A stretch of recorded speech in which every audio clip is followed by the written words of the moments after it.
kitchen. Today I'm going to take you to my home country, the Philippines.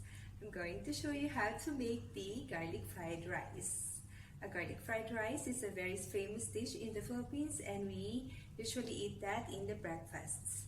A garlic fried rice is usually eaten with dried fish, corned beef, tocino, tapa, and all other things, or sometimes it's with just the fried egg. And it's very easy to make, it's very delicious, and most of the time we use the leftover steamed rice the night before, and we make it a garlic fried rice the next day, so we don't waste anything. So it's called Sinangag, and I will show you how to make it. If you're new to this channel, please don't forget to subscribe and hit the notification bell below. And let's start cooking, and let's start making sinangag or garlic fried rice.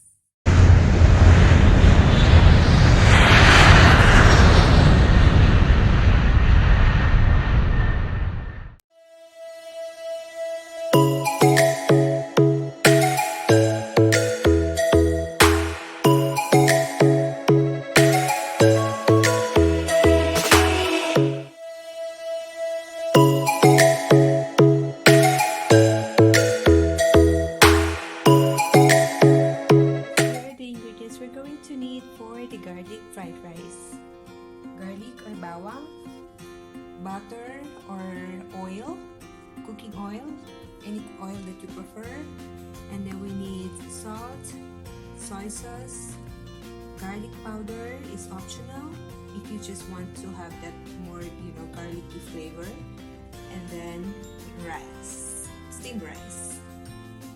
So that's it. It's very easy. Let's go. Let's start, guys. Ilagay na ang mantika or the butter. You can put the butter or the cooking oil, which one you prefer.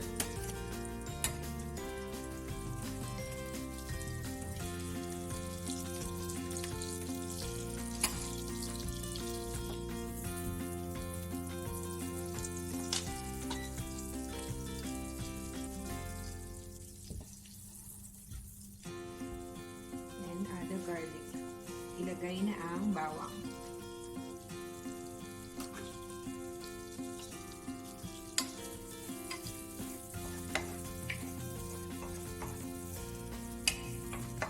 I prefer butter because it has some additional flavor.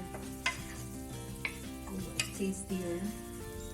Pero if you don't have the butter, you may use any kind of oil.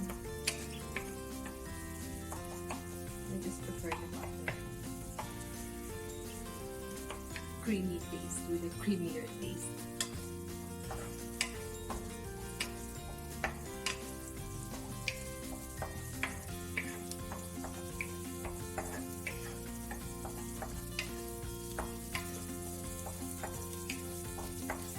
Now we need to toast the garlic until it's crispy.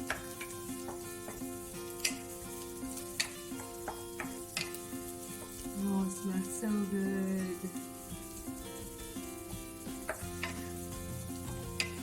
Napakadaling gawin ito at ang sarap.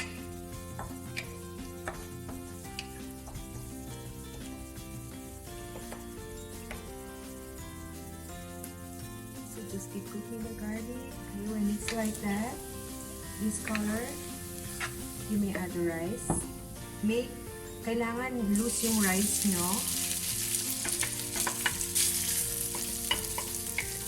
Has to be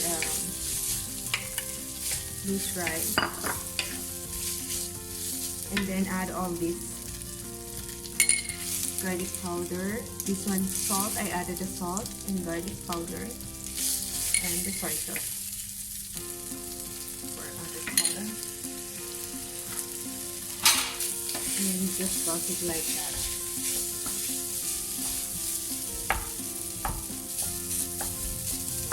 Make sure to anuhin yung rice.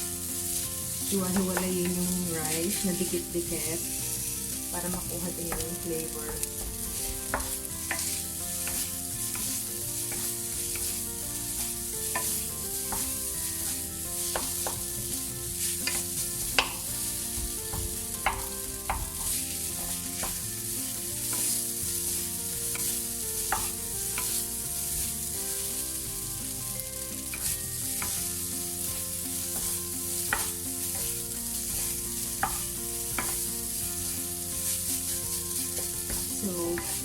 Pwede nila siyang kainin kahit anong kapartner. At napakasarap. Ang sarap nito. Hindi siya dry. Ang sarap. Sobrang paparami ang kain nyo.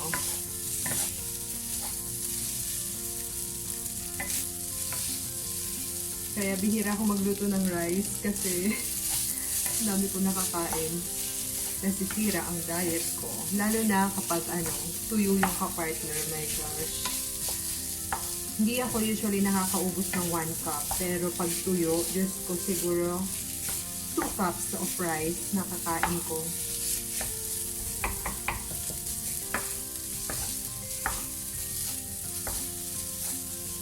So cook now.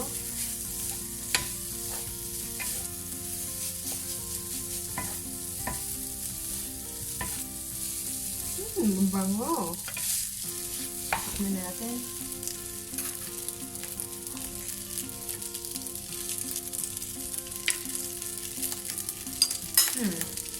Masarap.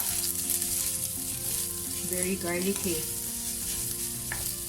Ang sarap kapag may garlic powder talaga. Pero okay lang din kung walang garlic powder. Pwede na din kahit wala. But with garlic powder, it tastes much better. Sarap. Grabe guys. You have to try this. Try my recipe at home.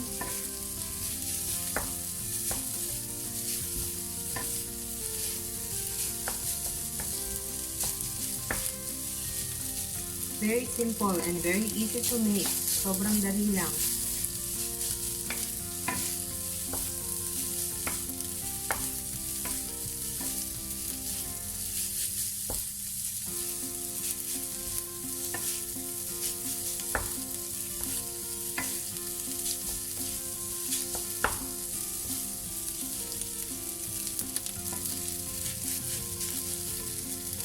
Okay na. Tapos na.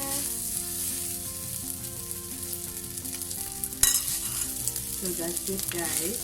This is the garlic fried rice.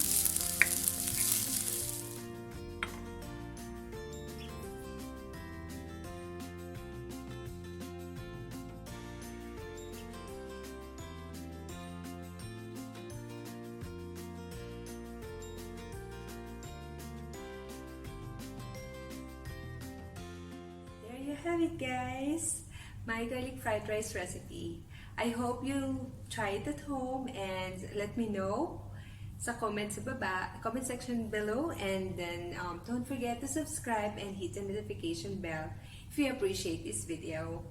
Thank you and till our next recipe.